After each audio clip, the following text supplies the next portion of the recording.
Hello दोस्तों, कैसे आप लोग। स्वागत है आपका हमारे यूट्यूब चैनल में। आज हम आपको पढ़ाएंगे कोऑर्डिनेशन कंपाउंड्स या उपसंयोजन यौगिक का लेक्चर नंबर 2, जिसमें आज हम पढ़ेंगे वर्नर का सिद्धांत या वर्नर की थ्योरी। लेक्चर नंबर 1 में हमने आपको बताया था कुछ बेसिक चीज़ें, कुछ इंपॉर्टेंट चीज़ें, जिसका जिसका लिंक हमने डिस्क्रिप्शन बॉक्स में दे दिया है। आप लोग उसको देख लीजिए तो आपके लिए फ़ायदेमंद होगा। चलिए शुरू करते हैं वीडियो। आज हम क्या पढ़ेंगे, वर्नर सिद्धांत या वर्नर की थ्योरी। ठीक है, चलिए देखते हैं वर्नर्स थ्योरी होता क्या है। दोस्तों आप लोग एक चीज बता दें, वर्नर को और कहा जाता है father of coordination chemistry. Father of coordination chemistry. ठीक है दोस्तों, इसको आप लोग जानते रहिएगा। वर्नर को फादर ऑफ कोऑर्डिनेशन केमिस्ट्री भी कहा जाता है। क्यों? क्योंकि इन्होंने कोऑर्डिनेशन केमिस्ट्री में बहुत ज़्यादा वर्क किया, अपना योगदान दिया ज़्यादा। तो चलिए पढ़ते हैं वर्नर के सिद्धांत। वर्नर का सिद्धांत क्या करता है? वर्नर का सिद्धांत किसी भी उपसंयोजन यौगिक या कोऑर्डिनेशन कंपाउंड्स का स्ट्रक्चर को बताता है। ठीक है, तो इनके अनुसार क्या है, जो भी कोऑर्डिनेशन कंपाउंड्स होते हैं वो दो तरह की वैलेंसी रखते हैं। ठीक है, पहला होता है प्राथमिक संयोजकता।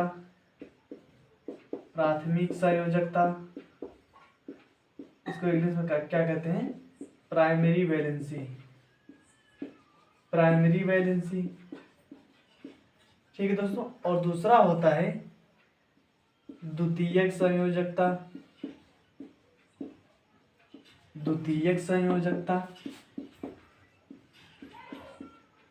या इसको इंग्लिश में क्या कहते हैं? Secondary valency. तो दोस्तों हमने आपको बताया जो कोऑर्डिनेशन कंपाउंड्स होते हैं वो दो तरह की वैलेंसी रखते हैं। एक होता है प्राइमरी वैलेंसी, एक होता है सेकेंडरी वैलेंसी। चलिए इनको पढ़ते हैं। सबसे पहले पढ़ेंगे प्राइमरी वैलेंसी क्या होती है या प्राथमिक संयोजकता क्या होती है। तो ये क्या होती है, इसके बारे में कुछ पॉइंट्स है। सबसे पहला, प्राथमिक संयोजकता जो होती है वह आयोनाइजेबल होती है। आयोनाइजेबल कहने का मतलब ये आयनित होती है, मतलब ये आयनों में विभाजित हो जाती है। ठीक है, ये आयनों में बढ़ जाती है। दूसरा, जो प्राथमिक संयोजकता होता है सिर्फ ऋणायन द्वारा ही संतुष्ट होती है, एनायन द्वारा ही संतुष्ट होती है। ठीक है, तो क्या होता है, ये सिर्फ एनायन द्वारा ही संतुष्ट होती है। इसका मतलब क्या हुआ? इसका मतलब जो प्राथमिक संयोजकता होती है वह सिर्फ ऋणायन द्वारा ही दिखाई जाती है। थर्ड पॉइंट, जो भी कॉम्प्लेक्स होते हैं, जो भी कोऑर्डिनेशन कंपाउंड्स होते हैं, उनका जो ऑक्सीडेशन नंबर होता है वह किसके कारण होता है? प्राथमिक संयोजकता के कारण। तो ये क्या होते हैं? ऑक्सीकरण संख्या के लिए जिम्मेदार होते हैं।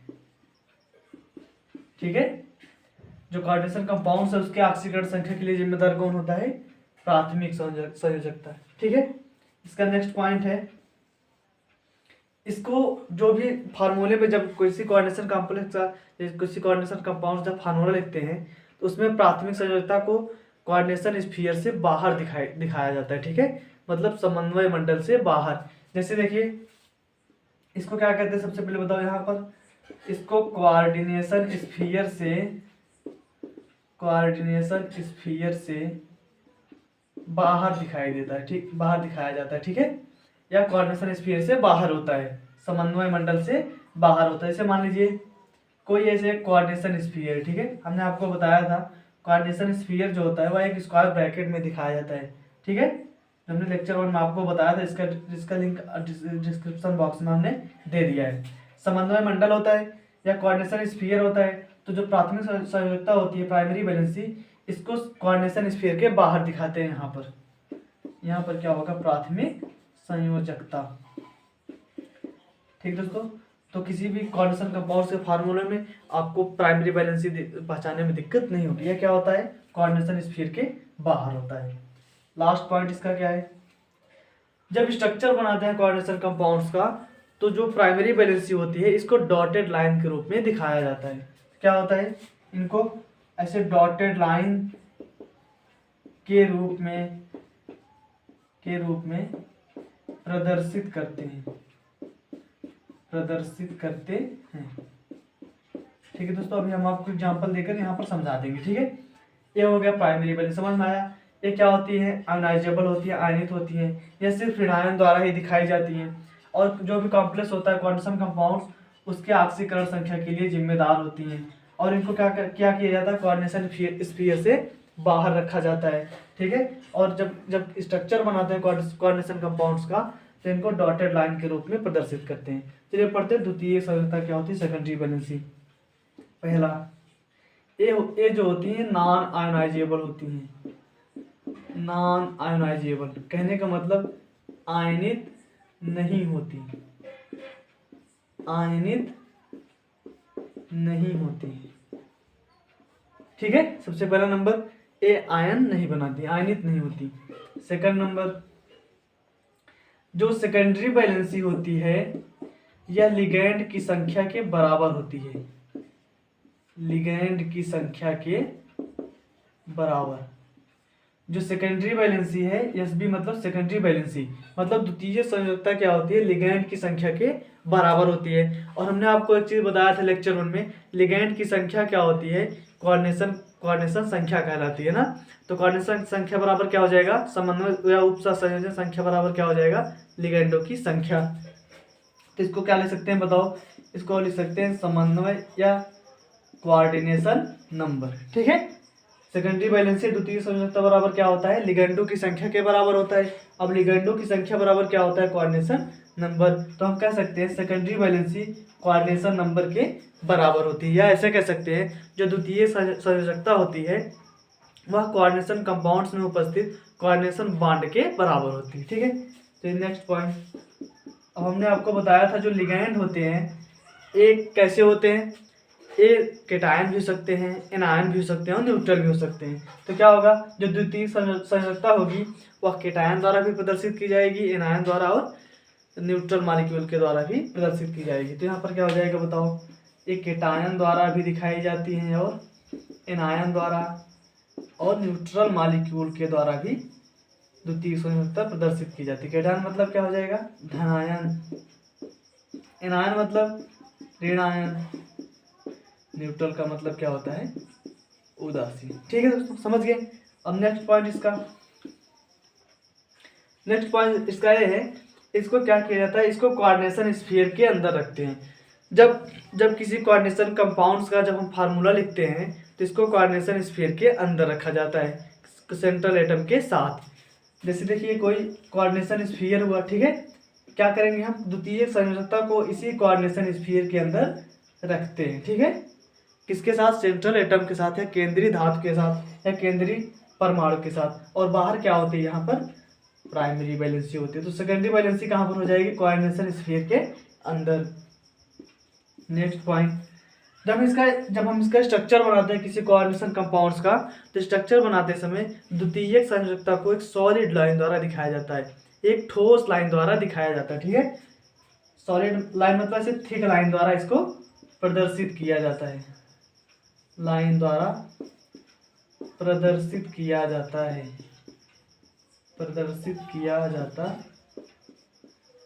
प्रदर्शित किया जाता है।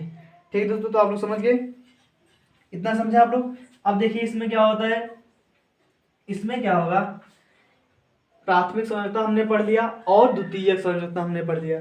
तो आप लोग वीडियो को रोक कर इसको लिख भी लीजिए, क्योंकि ये बहुत इंपॉर्टेंट। ठीक है। चलिए दोस्तों, हम आपको बताते हैं प्राथमिक संयोजकता और द्वितीय संयोजकता हमने आपको बता दिया। अब एक एग्जांपल लेके हम आपको बताते हैं कि वर्नर सिद्धांत के अनुसार आप किसी भी कोऑर्डिनेशन कंपाउंड्स का स्ट्रक्चर कैसे बना सकते हैं। चलिए हम एक एग्जांपल लेते हैं। दोस्तों ये वीडियो बहुत ही इंपॉर्टेंट है, तो आप इस वीडियो को स्किप मत करिए, वीडियो को पूरा देखें, इससे आपको बहुत फायदा होगा। साथ ही अगर आपको कोई दिक्कत होती है हमें कमेंट सेक्शन में ज़रूर बताएं, हम आपको वो बताने का प्रयास करेंगे। ठीक है। चलिए जैसे हम एक एग्जांपल लेते हैं, COCl3 × 6NH3। ठीक है दोस्तों, यह एक एग्जांपल हमने लिया, एक कॉम्प्लेक्स लिया हमने। अब क्या करेंगे, वर्नर के सिद्धांत के अनुसार हम इसका स्ट्रक्चर बनाएंगे। चलिए बनाते हैं। क्या होता है, यहाँ पर CO क्या होता है, सेंट्रल एटम होता है, और यहाँ पर क्लोरीन, यहाँ पर देखिए क्लोरीन जो होता है वह ऋणायन होता है, और अमोनिया पर कोई भी चार्ज नहीं होता। जैसा कि हम पहले से जानते हैं, अमोनिया पर कोई भी चार्ज नहीं होता, मतलब 0, और क्लोरीन पर क्या होता है, माइनस होता है। अभी हमने आपको बताया था जो प्राथमिक संयोजकता होती है वो सिर्फ ऋणायनों द्वारा ही प्रदर्शित की जाती है। तो यहाँ पर बताओ प्राथमिक संयोजकता क्या हो जाएगी, क्लोरीन, और चूंकि सेकेंडरी वैलेंसी ऋणायन, धनायन और न्यूट्रल मॉलिक्यूल द्वारा प्रदर्शित की जाती है। तो यहाँ पर अमोनिया क्या है, न्यूट्रल है, तो क्या हो जाएगी, सेकेंडरी वैलेंसी। तो यहाँ पर प्राइमरी वैलेंसी को हम डॉटेड लाइन से और सेकेंडरी वैलेंसी को थिक लाइन से दिखाएंगे। चलिए इसका हम स्ट्रक्चर बनाते हैं। इसका स्ट्रक्चर हो जाएगा इससे कुछ, ये क्या हो गया, सेंट्रल एटम। सबसे पहले अमोनिया का मॉलिक्यूल लिख लीजिए या क्लोरीन का। सबसे पहले हम लिखते हैं जैसे अमोनिया का मॉलिक्यूल, अमोनिया को लिखते हैं, ठीक है। दोस्तों यहाँ पर अमोनिया क्या है, द्वितीयक संयोजकता है, सेकेंडरी वैलेंसी है, इसलिए इसको थिक लाइन से हम दिखाते हैं। कौन सी लाइन से, थिक लाइन से, ठीक है दोस्तों। अब यहाँ पर क्लोरीन क्या है, प्राथमिक संयोजकता होती है, इसलिए इसको ऐसे डॉटेड लाइन से भी दिखाया जाता है, ठीक है। यहाँ पर क्या होता है, प्राथमिक संयोजकता, प्राइमरी वैलेंसी, इसलिए इसको डॉटेड लाइन से दिखाते हैं। यहाँ पर क्लोरीन कितना है, 3 क्लोरीन। तो दोस्तों हमने इसका एक अरेंजमेंट बनाया, स्ट्रक्चर बनाया इस कॉम्प्लेक्स का। देखिए जो भी मॉलिक्यूल्स होते हैं, जो भी इसमें प्राइमरी वैलेंसी और सेकेंडरी वैलेंसी होती है, इनके इस सेंट्रल एटम से जुड़ने का क्रम अलग अलग होता है। तो अलग अलग कंपाउंड्स के लिए इसका स्ट्रक्चर क्या होगा, अलग अलग होगा। इसको आप लोग ध्यान रखिएगा। चलिए देखते हैं हम यहाँ पर हम कैसे जानेंगे कौन सी प्राइमरी वैलेंसी है, कौन सी सेकेंडरी वैलेंसी। देखिए अभी हमने आपको बताया था जो प्राइमरी वैलेंसी होती हैं वो क्या होती हैं, आयनित होती हैं, और सेकेंडरी वैलेंसी आयनित नहीं होती। तो हम इसका अगर रिएक्शन करवा दें, अगर इसमें जो आयनित हो जाएगा वो क्या होगा, प्राइमरी वैलेंसी। चलिए हम इसका एक रिएक्शन करवाते हैं, जैसे COCl3 into 6NH3 plus Ag plus के साथ अगर इसका रिएक्शन करवा दें हम, इसमें बन जाता है COCl2 into 6NH3 plus AgCl। अब यहाँ पर देखिए दोस्तों, क्लोरीन जो होता है वह आयनित हो गया, ऋणायन बनाया। यहाँ पर देखिए जो कि Ag के साथ जुड़ जाता है, इसलिए इससे कंफर्म हो गया क्लोरीन क्या होता है, प्राथमिक संयोजकता होती है, और अमोनिया क्या होती है, द्वितीयक संयोजकता होती है। ठीक है दोस्तों, इससे आप लोग कंफर्म हो गए होंगे। चलिए तब हम इस स्ट्रक्चर के आधार पर हम बनाते हैं इसका फार्मूला। इसका फार्मूला कैसे बनेगा इस स्ट्रक्चर के आधार पर। यहाँ पर सबसे पहले सेंट्रल एटम क्या है, CO क्या है, सेंट्रल एटम है, और इसको किस में दिखाते हैं, कोऑर्डिनेशन स्फीयर में। अब देखिए कोऑर्डिनेशन स्फीयर में किसको दिखाएंगे, सेंट्रल एटम के साथ सेकेंडरी वैलेंसी को। यहाँ पर सेकेंडरी वैलेंसी क्या है, अमोनिया है, और इसकी संख्या कितनी है, इसके 6 मॉलिक्यूल है। तो यहाँ पर क्या हो जाएगा, NH3 6। ठीक है दोस्तों, ब्रैकेट बंद हो गया, मतलब ये क्या है, कोऑर्डिनेशन स्फीयर है। अब यहाँ पर प्राइमरी वैलेंसी क्या है, क्लोरीन, इसकी संख्या क्या है, 3। ये हो गया इस कॉम्प्लेक्स का फार्मूला। कैसे बना, यहाँ से देखिए CO क्या है, यहाँ पर सेंट्रल एटम है, हमने लिख दिया, जो कि कोऑर्डिनेशन स्फीयर में लिखा जाता है। अब यहाँ पर सेकेंडरी वैलेंसी क्या है, अमोनिया, अमोनिया क्या है, सेकेंडरी वैलेंसी, इसे यहाँ पर इसलिए थिक लाइन से दिखाया गया है। इसको क्या करते हैं, कोऑर्डिनेशन स्फीयर में लिख देते हैं। इसकी संख्या कितनी है, 6 लिख दिया हमने। अब यहाँ पर क्लोरीन को डॉटेड लाइन से दिखाया गया है, क्योंकि ये आयनित हो जाती है, इसलिए इसको डॉटेड लाइन से दिखाया गया है। तो ये क्या हो जाएगी, प्राथमिक संयोजकता, इसको कोऑर्डिनेशन स्फीयर के बाहर लिखा जाता है। तो इसके आधार पर हम इसका फार्मूला बना दिए। ठीक है दोस्तों, तो मैं आशा करता हूँ वीडियो आपको पसंद आया है। और वर्दर का जो सिद्धांत है बहुत ही इंपॉर्टेंट होता है, तो इसको आप लोग जरूर पढ़िएगा। ठीक है, और अगर आप लेक्चर फर्स्ट पढ़ना चाहते हैं, अपना और अच्छा सा तैयार करना चाहते हैं, तो वीडियो के डिस्क्रिप्शन बॉक्स में हमने लिंक दे दिया है, आप क्लिक करके उसको देख सकते हैं। तो आशा करता हूँ वीडियो आपको पसंद आया होगा। अगर आपको वीडियो पसंद आया है, अगर आप हमारे चैनल पर नए हैं तो हमारे चैनल को सब्सक्राइब करें, शेयर करें और लाइक करें। धन्यवाद।